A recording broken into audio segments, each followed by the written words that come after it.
Engineer साहब की एक वीडियो सामने आई है जिसमें वो हकूकुल इबाद पर बात कर रहे हैं।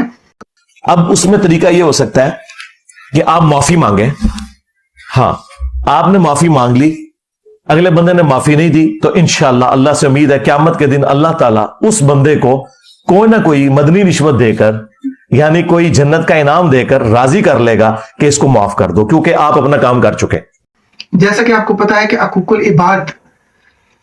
बंदे और बंदे के दरमियान के मामलात है, यानी कि जो हकूकुल्लाह है वो तो अल्लाह सुब्हानहू व तआला चाहे तो माफ कर देगा, लेकिन जो हकूकुल इबाद हैं वो जब तक बंदा नहीं माफ करेगा तो अल्लाह सुब्हानहू व तआला इंतजार फरमाएंगे। इसमें एक और ऑप्शन के तौर पर बात कर रहे थे इंजीनियर साहब, वो ये कि देखिए अगर मैंने किसी के साथ ज्यादती की है और बाद में मुझे शर्मिंदगी होती है, नदामत होती है, तो मैं उससे माफी मांग लेता हूं, लेकिन वो शख्स मुझे माफ नहीं करता। अब मैं शर्मिंदा हूं, नदामत ज़दा हूं, मैं अल्लाह से भी उस पर माफी मांगता हूं, उस बंदे से भी बारहा माफी मांगता हूं, लेकिन वो फिर भी माफ नहीं कर रहा। मैं इस पर तौबतन नसूह कर रहा हूं, सच्चे दिल से माफी मांगता हूं, वो शख्स फिर भी मुझे माफ करने को तैयार नहीं है। तो इस पर इंजीनियर साहब ऑप्शन के तौर पर ये कह रहे थे कि ये हो सकता है कि अल्लाह सुब्हानहू व तआला आपको माफ कर दे और उस बंदे को जो आपको माफ नहीं कर रहा उसको मदनी रिश्वत देकर, यानी कि इनाम देकर बुला दे ये मामला और माफ करवा ले जन्नत में जाकर।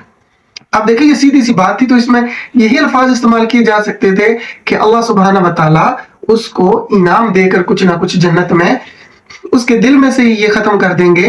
हो सकता है, अल्लाह तो कादिर है। तो इस बंदे ने चूंकि तौबा कर ली, अल्लाह से भी माफी मांगी, उससे भी बार बार माफी मांगी, तो अल्लाह के हजूर तो अल्लाह को तो यही चाहिए कि बंदा नदामत करे, शर्मिंदा हो। तो जब वो सारा कुछ हो गया, उसने तौबा कर ली, तो अल्लाह इनाम के तौर पर उसको माफ करवा देगा और उस बंदे को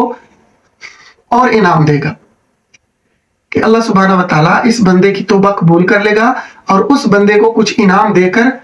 मामले को रफा करवा देगा। तो ये ऐसा ही कहना चाहिए था। यहां पर गुजारिश ये है कि इंजीनियर साहब इस तरह के जुमले क्यों कहते हैं, जानबूझकर कहते हैं या उनको समझ नहीं आती कि मैं क्या कह रहा हूं। सारे उलमा इस तरह के मसाइल बयान करते हैं, तो कभी किसी ने अल्लाह के लिए ऐसे अल्फाज इस्तेमाल नहीं किए कि रिश्वत, जो कि एक हराम मामला है, कैटेगोरिकली दीन में रिश्वत देने वाला और लेने वाला जहन्नम में जाने वाले, तो अल्लाह सुब्हानहू व तआला की तरफ ये बात मंसूब करना ये यकीनन गुमराही है। अगर वो जानबूझकर कर रहे हैं, दीन में कजी पैदा करने की कोशिश कर रहे हैं, तो अल्लाह अज़्ज़ व जल उनको हिदायत दी, और अगर उनको पता ही नहीं चलता कि वो क्या बक रहे हैं, तो अल्लाह सुब्हानहू व तआला